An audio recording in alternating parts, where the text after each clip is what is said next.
जय हिंद मेरे मित्रों और मेरे साथियों। कैसे हैं आप लोग? उम्मीद करते हैं अच्छे होंगे। और ये मौसम भी बिल्कुल रंगों का है और हम सोचते हैं जल्द ही आपका दुनिया, आपका घर बिल्कुल इसी रंगों में छा जाए और होली की ये जो खुशियाँ आने वाली हैं आपके घरों में एक बार जल्दी से लेकर आए और वो खुशियाँ आपकी वर्दी की होगी और कहेंगे कि उड़े जब गुलाल तो हवा में रंगोली छाई, किसी के घर गुजिया बनती है, किसी के घर मिठाई। और ये जल्द ही खुशियाँ आपके भी घरों में आए, इसलिए अल्फ़ाटेक की तरफ से आपको हार्दिक बधाई। तो आज हम हिंदी के लिए आपकी संधि की क्लास लेकर आए हैं और इसमें आपको प्रैक्टिस भी साथ में मिलेगा। प्रैक्टिस मतलब आपको क्वेश्चन की तरह नहीं, मतलब जैसे अगर आपको संधि दीर्घ संधि चल रही है तो उसमें इतने सारे एग्जाम्पल रहेंगे कि आप आराम से कापी पेन लेके बैठकर खुद उसको सॉल्व कर सकते हैं कि किस शब्द के संधि विच्छेद करने पर क्या होगा। ठीक है, चलिए तो देरी न करते हुए हम अपना सेशन स्टार्ट करते हैं। और ये हिंदी का, ठीक है। पेन कहाँ है? अच्छी ये रही पेन। हम कहे भाई पेन कहाँ चली गई? ठीक है, चलिए चलते हैं। संधि क्या दिया इसके बारे में? यह दो शब्दों सम प्लस धी से मिलकर बना है जिसका शाब्दिक अर्थ है जोड़, संगम, मेल या एक प्रकार का वर्ण विकार। कहने का तात्पर्य क्या है? थोड़ा सा पेन ले लेते हैं फिर तात्पर्य बताते हैं।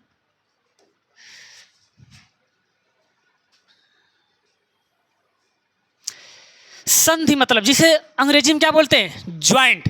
जब कोई चीज़ ज्वाइंट होती है तो उसका रूप रंग कुछ न कुछ बदल जाता है। उसी प्रकार संधि में भी जब हम ज्वाइंट करते हैं तो कहेंगे संधि में किसको ज्वाइंट करते हैं? तो संधि में भी ज्वाइंट होता है। क्या?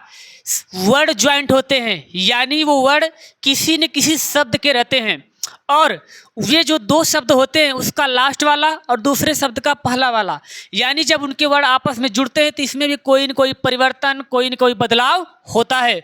वही क्या कहलाता है? संधि कहलाता है। और इसके नियम रूल कुछ अलग अलग होते हैं। तो जितने प्रकार की संधि होगी उसके नियम उतने ही अलग प्रकार के और अलग अलग आपको मिलेंगे। ठीक है, तो चलिए ये क्लास जो आपकी अभी चल रही है फास्ट क्लास है, क्योंकि हमें पता है कि इस समय बच्चे रिवीजन कर रहे हैं, तो इसीलिए क्लास को हम लोग भी ज़्यादा लेंदी नहीं करते हैं, शॉर्ट में ही पढ़ाते हुए आगे बढ़ते, क्योंकि अब ज़्यादा आपको डीपली पढ़ने का समय भी नहीं है। जितना प्रैक्टिस करेंगे उतना ही आपके लिए फ़ायदा होगा।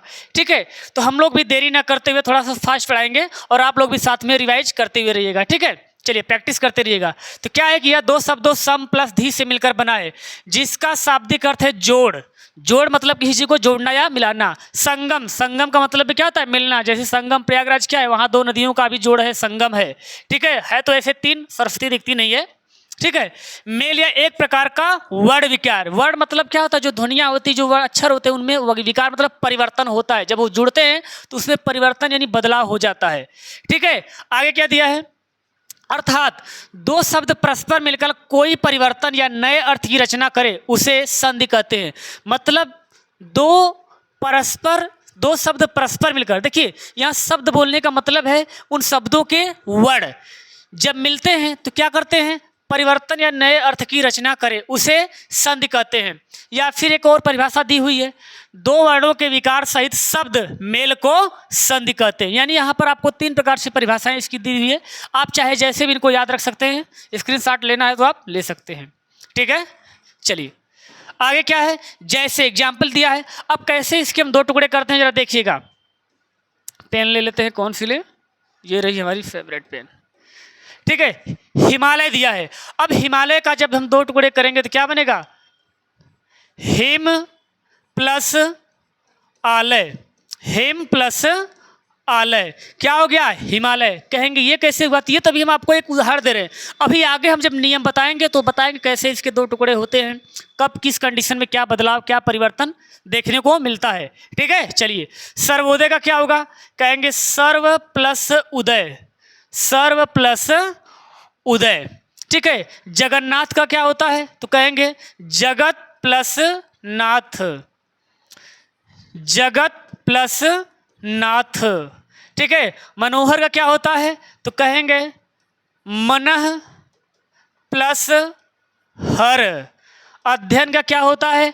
तो अधि प्लस अयन। अभी हम आगे आपको नियम बताते हैं। यहाँ तो अधि प्लस अयन।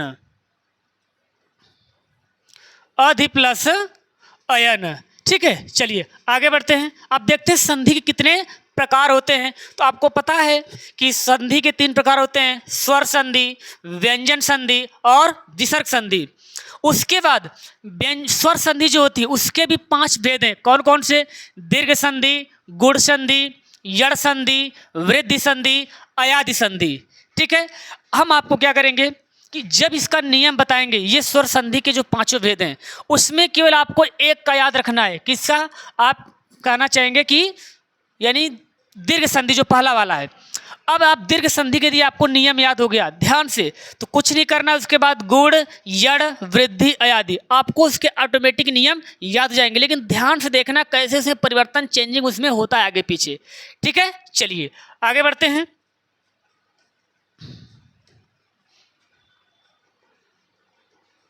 ये रहा संधि के प्रकार। यह 3 प्रकार की होती है। स्वर संधि, स्वर संधि कैसे बनती है? स्वर प्लस स्वर मिलकर स्वर संधि बनती है। यानी जब 2 शब्दों को हम तोड़ते हैं तो प्लस के पहले वाला वर्ड और प्लस के बाद वाला वर्ड, यानी प्लस के जो करीब हैं, निकट हैं, वे दोनों क्या होने चाहिए? स्वर होने चाहिए। तो जब स्वर और स्वर मिलेगा तो क्या बनेगा? स्वर संधि मिलेगा। कहेंगे कैसे? तो जरा देखते हैं एग्जाम्पल से। ये रहा, जैसे शिव प्लस आलय, शिव प्लस आलय, तो कहेंगे कि हाँ कहाँ इसमें 2 स्वर हैं? तो देखिए ये जो व है, इस व में अ छिपा हुआ है। जब इस व को तोड़ेंगे तो इसमें से क्या बाहर आएगा? कहेंगे अ बाहर आएगा। अब प्लस ये आ, तो दोनों मिलके क्या है? स्वर है कि नहीं है? तो जब स्वर और स्वर मिलेंगे तो स्वर। अब इसमें कौन सा भेद होगा ये अभी अगले स्लाइड पे जब स्वर संधि के प्रकार पढ़ेंगे तो हम आपको बताएंगे। ठीक है, तो क्या हो गया? शिव प्लस आलय यानी शिवालय। राकेश का क्या होता है? राका प्लस ईस, राका प्लस ईस। राका मतलब क्या होता है? कहेंगे चट्टान होता है। ईस का मतलब श्रेष्ठ होता है, महान होता है, स्वामी होता है, मालिक होता है, यानी बहुत कुछ होता है। तो यानी राका मतलब क्या होता है? कहेंगे चट्टान। और सबसे विशाल महान चट्टान की संज्ञा किसे दी गई है? वो है चंद्रमा। इसलिए राकेश किसको बोलते हैं? चंद्रमा को बोलते हैं। इसके बाद क्या है? अति प्लस अधिक, अति प्लस अधिक, क्या हो गया? अत्यधिक। इसमें देखिए त में ई और ये अ दोनों प्लस के पास हैं तो मिलकर क्या होगा? स्वर संधि। यहाँ आ और यहाँ ई दोनों स्वर हैं, मिलकर क्या होगा? स्वर संधि। ठीक है, चलिए आगे बढ़ते हैं।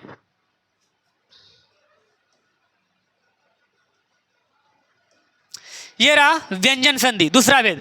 क्या होता है? व्यंजन प्लस व्यंजन, या देखिए प्लस के पहले व्यंजन और प्लस के बाद भी या तो व्यंजन आए या तो स्वर आए, मतलब एक साइड व्यंजन आपको होना चाहिए। तो ऐसी कंडीशन में क्या बनेगी? कहेंगे व्यंजन संधि। देखिए थोड़ा सा नीचे यहाँ उतर के आ गया है, इस चीज को ध्यान दीजिएगा। ये वहां होना चाहिए था। ठीक है, लिख देते हैं व्यंजन संधि, व्यंजन संधि। ठीक है, ये वहां से थोड़ा यहां आ गया है। अब इसमें क्या है कि प्लस के पहले या तो व्यंजन हो और प्लस के बाद व्यंजन भी आ सकता है तो और अच्छी बात है, वरना स्वर भी रहेगा तो कोई दिक्कत नहीं। कम से कम एक साइड व्यंजन होना चाहिए। तो ऐसी कंडीशन में क्या बनेगी? व्यंजन। जैसे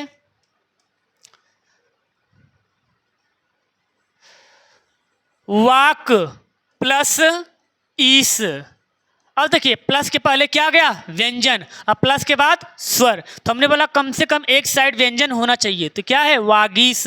वाक मतलब होता है वाणी, ईस मतलब श्रेष्ठ होता है, मालिक होता है, स्वामी, यानी वाणियों में श्रेष्ठ, यानी सुर की देवी सरस्वती। तो वागीस इसका पर्याय है, सरस्वती का है। सदानंद क्या बनेगा? सत प्लस आनंद, सत प्लस आनंद। प्लस के पहले क्या है? व्यंजन, प्लस के बाद स्वर, क्या बन गया? व्यंजन संधि। उन्मुख, उत प्लस मुख। अब देखिए प्लस के पहले भी व्यंजन, प्लस के बाद भी व्यंजन, कहेंगे इसमें तो स्वर है भाई, तो ये जब इसको तोड़ेंगे तो ये म के बाद आएगा उ। ठीक है, तो प्लस के पहले व्यंजन, प्लस के बाद व्यंजन, या प्लस के पहले व्यंजन, स्वर, व्यंजन, स्वर, तो क्या बन गया? व्यंजन संधि। ठीक है, चलिए आगे बढ़े। ये रहा विसर्ग संधि। प्लस के पहले क्या होना चाहिए? देखिए ध्यान से, ये आपका विसर्ग है, प्लस के पहले विसर्ग होना चाहिए। अब प्लस के बाद चाहे व्यंजन आए चाहे स्वर आए तो क्या बनेगा फाइनली, कहेंगे विसर्ग संधि बनता है। जैसे उदाहरण क्या दिया है,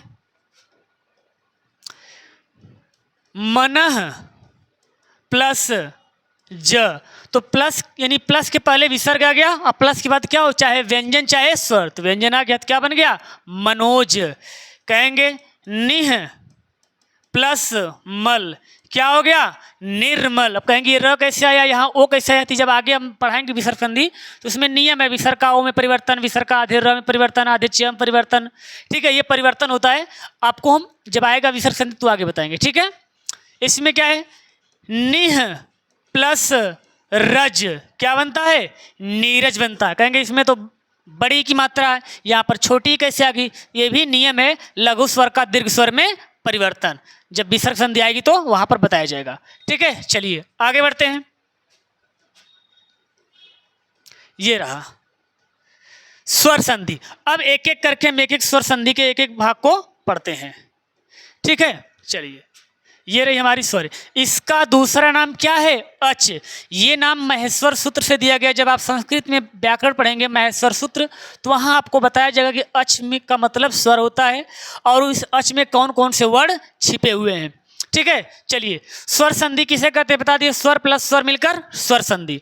अब इसके 5 भेद होते हैं, कौन कौन से होते हैं, तो इधर हम भेद के बारे में बता देते हैं। पहला होता है दीर्घ संधि,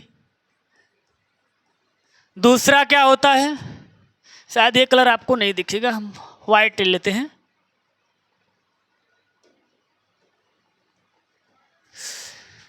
दीर्घ संधि, गुण संधि, यड़ संधि, वृद्धि संधि और अयादि संधि। साथ में आप लोग इसका सूत्र याद रखिएगा, इसका होता है अक सवर्णे दीर्घ, इसका होता है आद गुण, इसका होता है इको एड़ची, इसका होता है वृद्धि रेची और अयाद का क्या होता है एचो एवा यावह, ए बचवा आवह, मतलब ऐसे समझिएगा एचो एवा यावह, ठीक है। चलिए तो इसका हम करते हैं संधि विच्छेद। क्या क्या है, इसका सूत्र दिया हुआ है अक सवर्णे दीर्घ। अब इसमें नियम कैसे बताएंगे, तो नियम आपको याद रखना है, ठीक है। नियम आपको याद रखना है, कैसे याद रखना है, थोड़ा इसको मिटाते हैं फिर आपको नियम बता देते हैं।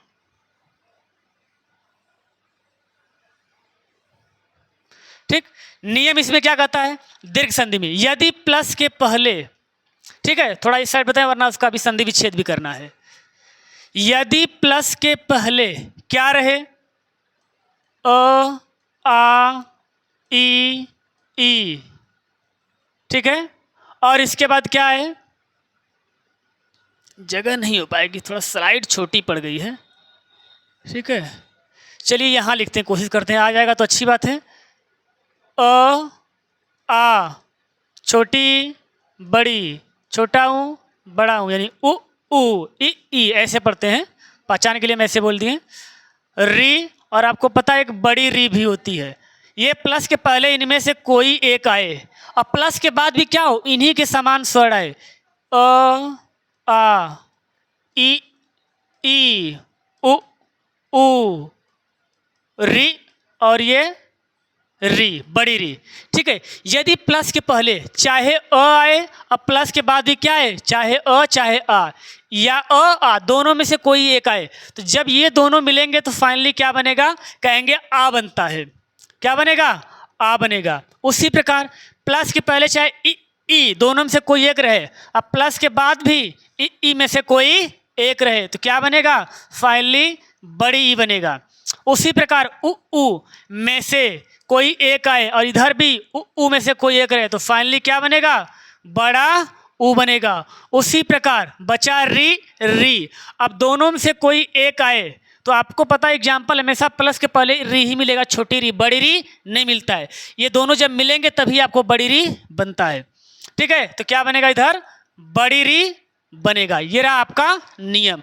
अब देखिए जब आपको अगली संधि गुण पढ़नी रहेगी तो कुछ नहीं करना है, इस साइड वाला एक साइड क्या करेंगे, इसको पूरा हम मिटा देंगे, प्लस के बाद वाला इधर का पूरा मिटा देंगे, और ये बड़ी री भी मतलब यहाँ से यहाँ तक क्या करेंगे, मिटा देंगे। और कुछ नहीं करना, यहीं से दो पार्ट कर देंगे, प्लस के पहले आ और प्लस के बाद ई उ री उ और री।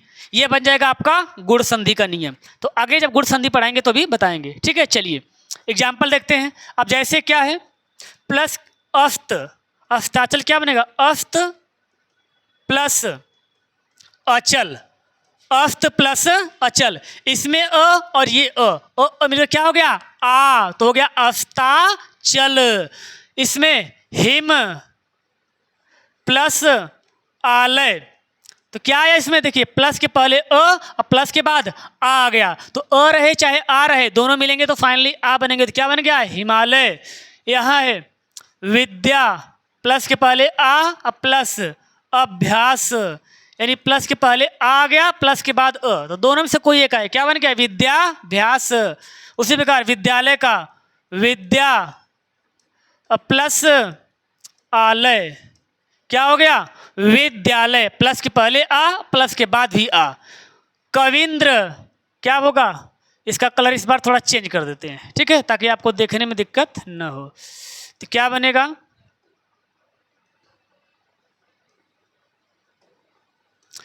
कवि, कवि प्लस इंद्र, ठीक है, कवियों में है जो इंद्र, ठीक है। तो प्लस के पहले ई प्लस के बाद ई, फाइनली क्या बन गई, बड़ी ई, तो क्या हो गया, कविंद्र। देखिए ये अनुस्वार पंचमाक्षर में आप बदल के दे दिए हैं, आप ऐसे भी यहाँ बिंदु लगाकर लिख सकते हैं अगर ये न हट जाएगा तो, ठीक है। ये मत सोचिए यहाँ क्यों अनुस्वार है और यहाँ क्यों न नहीं है, जब ये हटेगा तो आधे न में बदल जाता है, ठीक है। चलिए आगे क्या है, परीक्षण, परि प्लस इक्षण, परि प्लस इक्षण, प्लस के पहले छोटी और प्लस के बाद बड़ी, क्या हो गया, फाइनली बड़ी। फणींद्र क्या होगा, फड़ी प्लस फड़ी प्लस फड़ी होता है,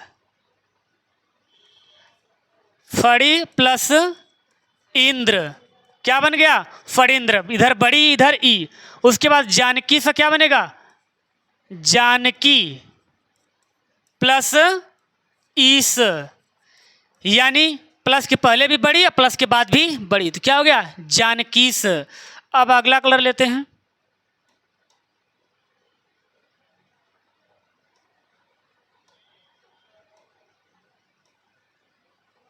ठीक है।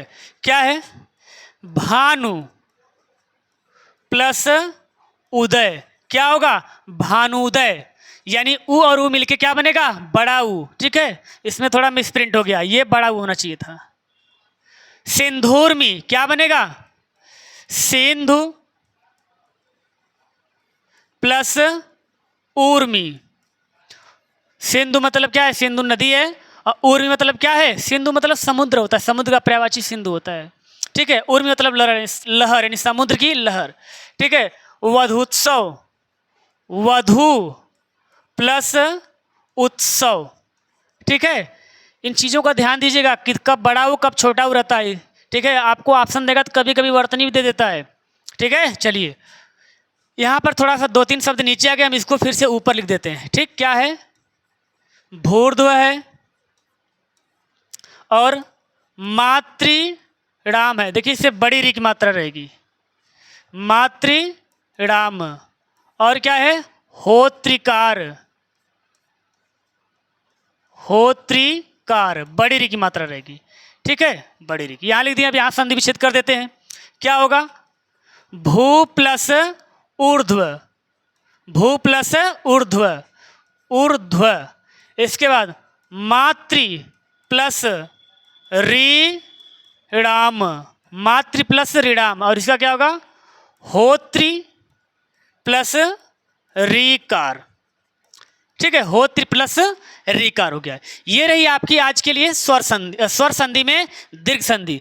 बाकी इसकी जो चार पार्ट हैं, ठीक है, गुण संधि, यण संधि, वृद्धि संधि और अयादि संधि, ये अगली क्लास आपको लेकर आएंगे अगले वीडियो में, ठीक है। बाकी देखिए इतने सारे जो हमने एग्जाम्पल दिया है, ये भी एग्जाम के खोज की इसमें हमने डाला हुआ है, तो आप लोग भी ऐसे प्रैक्टिस करते रहिएगा।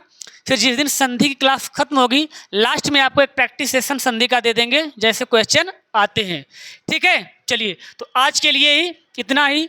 और एक चीज़ आपसे कहना चाहेंगे कि ये होली रंगों का त्यौहार है और हम चाहते हैं कि होली अच्छे से आप लोग खेलिएगा, इसमें कोई दुश्मनी न निकालिएगा। और अपनारे जो पड़ोसी मुल्क हैं उसके लिए एक संदेश भी देना चाहते हैं, कहेंगे कि यदि दिल से दिल मिलाओगे तो प्रेम का रसाल बरसाएंगे, अब पीछे से खंजर मारोगे तो राफेल से गुलाल बरसाएंगे। ठीक है, चलिए आप लोगों को होली की हार्दिक शुभकामनाएं, धन्यवाद।